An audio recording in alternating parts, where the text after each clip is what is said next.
Hello दोस्त, सभी को राम राम। फिर से स्वागत है आपके अपने यूट्यूब चैनल में। तो इस चैनल पे अगर आप नए आए हैं तो जो प्रक्रिया होता है उसको कर दीजिएगा, सब्सक्राइब करना होता है। इससे क्या होगा कि आप हमारे साथ जुड़ चुके हैं।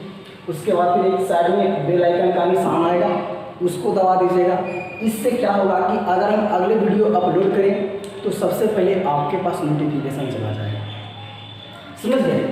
और अगर वीडियो पसंद आए तो अवश्य लाइक करें, और अगर कोई प्रॉब्लम बुझाए तो कमेंट के सहारे से हमारे पास कमेंट करके उस त्रुटियां को बताएं, ताकि हम अगले वीडियो में उसे सुधार सकें।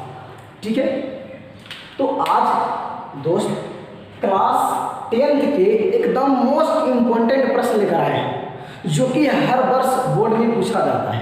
प्रथम पाली हो या तो द्वितीय पाली हो, किसी भी पाली में ये प्रश्न एक न एक प्रश्न दिया हुआ रहता है। बस फर्क इतना ही रहता है कि आपको हम बतला रहे हैं कि रूट 3 एक अपरिमेय संख्या है, तो प्रथम पाली में आया रूट 3 एक अपरिमेय संख्या है, तो द्वितीय पाली में आएगा रूट 5 एक अपरिमेय संख्या है। इसी प्रकार से रूट 2 एक अपरिमेय संख्या है। 2-3 संख्या आपस में चेंज होते रहते हैं, लेकिन कन्फर्म मानिए कि ये प्रश्न आपका एक आएगा। वो भी कितना नंबर का आता है? तो 5 नंबर का आता है। ठीक है। यानी कि बस अगर आप 5 मिनट मेहनत कर देते हैं तो 5 नंबर आपका आ गया। तो इस वीडियो को अंत तक देखिएगा, तब जब तक देखिएगा तब तक ये वीडियो आपको, ये प्रश्न आपको समझ में नहीं आ जाए। ठीक है। तो चलिए हम स्टार्ट करते हैं। लिखा गया प्रश्न, रूट सिद्ध करें कि रूट 3 एक अपरिमेय संख्या है। अपरिमेय संख्या, इसको आप पहले परिभाषा सुने होंगे 7, 8, 9 इसका परिभाषा। अपरिमेय संख्या किसे कहते हैं, परिमेय संख्या किसे कहते हैं, पूर्णांक संख्या किसे कहते हैं, इस प्रकार की संख्या आपको देखने के लिए मिला हो। ठीक है। वही बात यहाँ पे हमको करना है क्या, कि सिद्ध करें कि रूट 3 एक अपरिमेय संख्या है। वहाँ पे आपको लिखा रह सकता है रूट 5 एक अपरिमेय संख्या। तो सबका प्रोसेस सीखिए मेरे भाई, बस आपको ध्यान से इस प्रश्न को समझना है। अगर एक प्रश्न समझ गए तो फिर कितना प्रश्न ऐसा आ सके आप सोल्व कर लीजिएगा। बस इसमें यही करना है। सबसे पहले हम लिखिएगा सत्यापन, या फिर प्रूफ वगैरह भी लिख सकते हैं। सत्यापन, और सत्यापन क्या करना है कि रूट 3 एक अपरिमेय संख्या। तो उसको करने के लिए सबसे पहले हम यहाँ लिखेंगे कि माना कि रूट 3 एक इसका उल्टा परिमेय संख्या है। परिमेय संख्या है। दिया गया है कि साबित करें कि रूट 3 एक अपरिमेय संख्या है। तब हम लोग क्या किए कि माना कि रूट 3 एक परिमेय संख्या है, तो परिमेय संख्या के परिभाषा से, तो परिमेय संख्या के परिभाषा, परिमेय संख्या की परिभाषा से,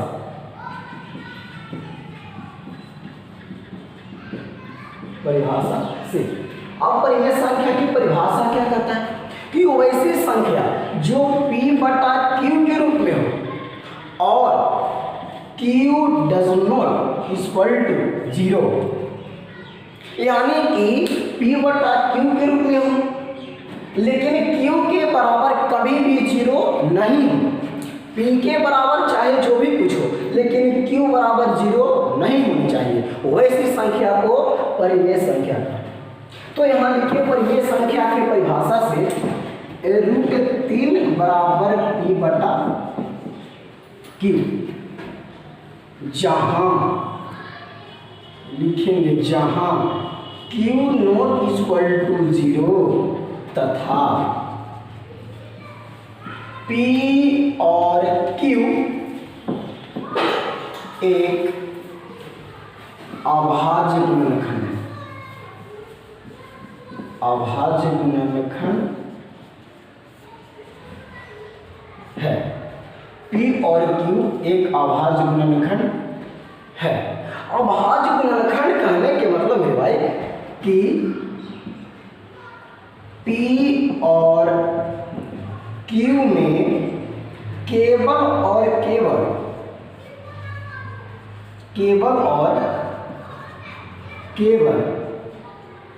एक ही गुण गुणनखंड होंगे,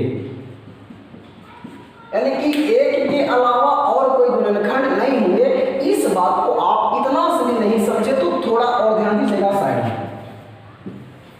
इसको कहने का मतलब P और Q कैसी संख्या होना चाहिए? अभाज्य संख्या, अभाज्य गुणनखंड। यानी कहने का मतलब अभाज्य संख्या किसे कहते हैं? वैसी संख्या जो एक और स्वयं के अलावा किसी दूसरे संख्या से विभाजित नहीं करते, उसी को क्या कहते हैं? अभाज्य संख्या कहते हैं। अभाज्य गुणनखंड में क्या होगा कि जैसे आप 3/5 लीजिए, 3/5, 3 किस किस से विभाजित है? एक तो 1 से विभाजित है और एक 3 से विभाजित है।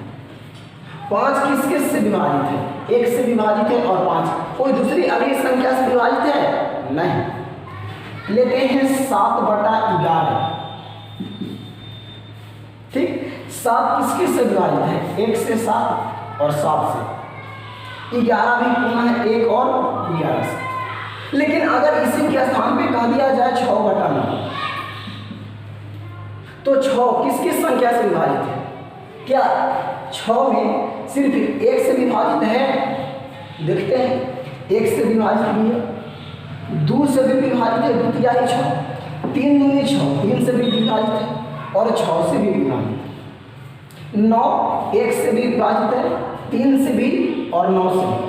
यानी कहने का मतलब कि ये आपका अभाज्य संख्या नहीं, अभाज्य गुणनखंड के रूप में नहीं है। वैसी संख्या जो एक और अपने आप के अलावा विभाजित हो, उसी को कहते हैं अभाज्य संख्या। तो वैसा संख्या P और Q होना चाहिए जो कि अभाज्य गुणनखंड के रूप में हो, एक और स्वयं के अलावा कोई से विभाजित नहीं हो, वैसा संख्या होना चाहिए। ठीक है, वही बात को इतना लंबा में आपको लिखा गया, बस इसमें लिखना होता है। ध्यान से देखिए कहाँ कहाँ क्या लिखना होता है। तो √3 = P/Q, जहाँ Q ≠ 0 तथा P और Q एक अभाज्य गुणनखंड है। इसी बात को हम लिखे कि चूंकि P और Q में केवल और केवल एक ही गुणनखंड है। समझ गए? इसके बाद आगे आप क्या करते हैं? जब इतना प्रोसेस हो गया तो ये वाले बात को यहाँ लिखिएगा, √3 = P/Q, समीकरण नंबर 1। समझ गए? अब इसमें क्या करेंगे कि कोई काम हम लोग दोनों तरफ कर सकते हैं, तो दोनों तरफ क्या करेंगे? वर्ग कर लेंगे। दोनों तरफ क्या करने पर? वर्ग करने पर। तो दोनों तरफ कोई भी काम कर सकते हैं। √3k² = P/Q²। जब ये बात देखिए होंगे तो देखिए यहाँ छाता से टोपी खत्म, स्क्वायर से रूट कैंसिल। चलिए उसी बात को यहाँ पे देखते हैं तो क्या हो जाएगा, या फिर यहीं पे देख लीजिए आप इसी बात को। √3 √3 P² Q²। इसको तिरछा, सॉरी √3 तो कैंसिल हो गया, इसको तिरछा तिरछी गुना करेंगे तो 3Q² P², इक्वेशन नंबर 2। अब इसको कहने का मतलब क्या है कि P है जो 3 से विभाजित है, अगर Q² बराबर करें तो क्या हो जाएगा? P² / 3 होगा।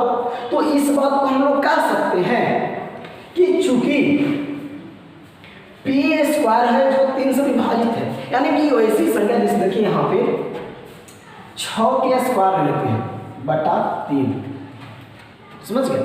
6k² / 3, तो 6×6 = 36/3। 36 है विभाजित 12 से 3 से, और 3 × 6, यानी कि P का मान अगर 6 रख लेते हैं तो P वैसी संख्या है जो 3 से विभाजित है ना? तो वही बात यहाँ पे लिखा गया है। समझ गए कि 6 भी विभाजित है 3 से और 36 भी विभाजित है। तो इसी को हम लोग लिखते हैं इसको, चूंकि P² 3 से विभाजित है, P² 3 से विभाजित है, इसीलिए P भी 3 से विभाजित होंगे। समझ गए? जब 3 से p स्क्वायर विभाजित है, यानी कहने का मतलब कि p भी 3 से विभाजित हो।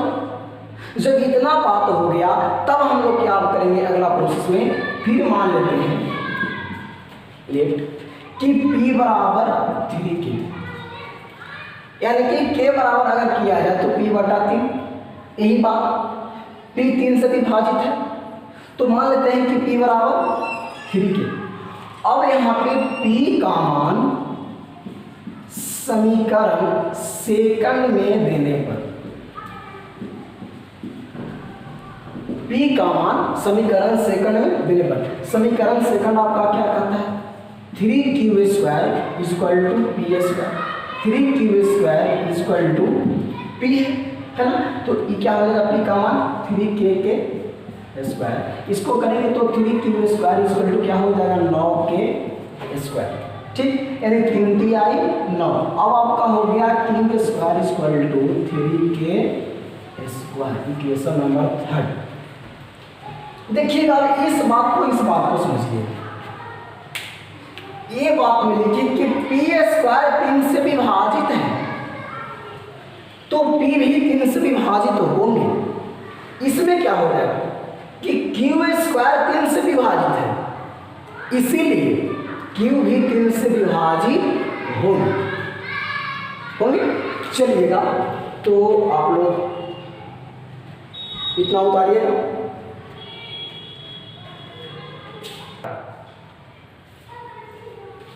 हो गया होगा, उतार लिए होंगे। चलिए अब देखिएगा इसी बात को थोड़ा सा और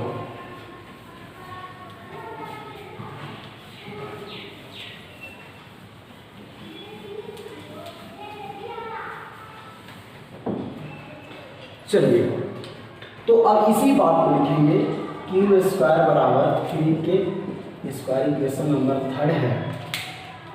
तो इसको करेंगे चूंकि क्या q स्क्वायर 3 से विभाजित है,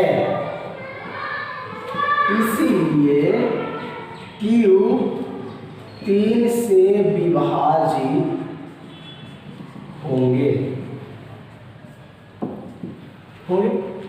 यही वाला बात, p स्क्वायर 3 से विभाजित है, इसलिए p 3 से विभाजित होंगे, तो q स्क्वायर 3 से विभाजित है तो q भी 3 से विभाजित होंगे। जब इतना बात आप लिख लें तो आपका वो बात समझ में आ गया हो कि हमने माना था कि √3 एक परिमेय संख्या है, और परिमेय संख्या के परिभाषा से √3 बराबर p बटा q, जहाँ q नॉट इक्वल टू 0 और p और q एक अभाज्य गुणनखंड है। अभाज्य गुणनखंड के मतलब समझाए थे कि p और q में केवल और केवल एक ही गुणनखंड होगा, यानी एक ही से विभाजित होगा, कोई और से नहीं, स्वयं के अलावा। इसमें देखिए क्या कह रहा है कि q 3 से विभाजित होंगे, और इसमें कह रहा है कि p 3 से विभाजित होंगे, यानी कहने का मतलब कि p और q दोनों में 3 ही गुणनखंड है ना। तो इसी बात पे हम लिखेंगे अतः p और q में 3 भी गुणनखंड है, या फिर चूंकि p और q में 3 भी एक गुणनखंड है। फिर लिखेंगे अतः हमारा माना गया गलत है कि √3 एक परिमेय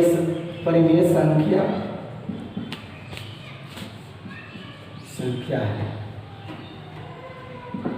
इसीलिए √3 एक अपरिमेय संख्या होंगे। इस बात को ध्यान से समझिएगा एक बार। आखिर क्योंकि √3 एक अपरिमेय संख्या है, क्योंकि सबसे पहले हम इस बात को लिखे थे। यहाँ देखिएगा कि √3 बराबर P बटा Q, जहाँ P और Q में केवल और केवल एक ही गुणनखंड होंगे और स्वयं होंगे। इस बात को हम आपको 2-3 बार लिखे और बताए, लेकिन यहाँ जब हम सोल्व किए तो हमको पता चला कि P है जो 3 से भी विभाजित है, यानी कि P का गुणनखंड 3 भी होगा, और Q है जो भी 3 से विभाजित है, यानी कि Q का भी गुणनखंड 3 होगा। हमारा माना हुआ तो गलत है, हम तो माने थे कि P और Q एक अभाज्य गुणनखंड है, उसमें सिर्फ एक ही गुणनखंड होंगे। 3 कहाँ से आया? तो 3 आ गया, इसलिए हम कह सकते हैं कि P और Q में 3 भी गुणनखंड है। अतः हमारा माना हुआ गलत है कि √3 एक अपरिमेय संख्या है, परिमेय संख्या है। अतः √3 एक क्या है? अपरिमेय संख्या है। समझ गए? इसी बात को आप लोग बढ़िया से ध्यान से गौर से समझिए, और अगर कोई प्रॉब्लम हो तो आप कमेंट करके बतला सकते हैं, ताकि इस में जो भी त्रुटि होती है वीडियो करने में, उसमें हम आपको सुधार कर सकें, जिस प्रकार की भी त्रुटि हो। चलिए, ये आप वर्ग 10वां के भाई बहनों को बहुत बहुत धन्यवाद इस वीडियो को, अगर इस क्वेश्चन को आप समझ गए होंगे तो। और आज का इतना ही क्लास, बाकी अगले वीडियो में मिलते हैं। Thanks, hello.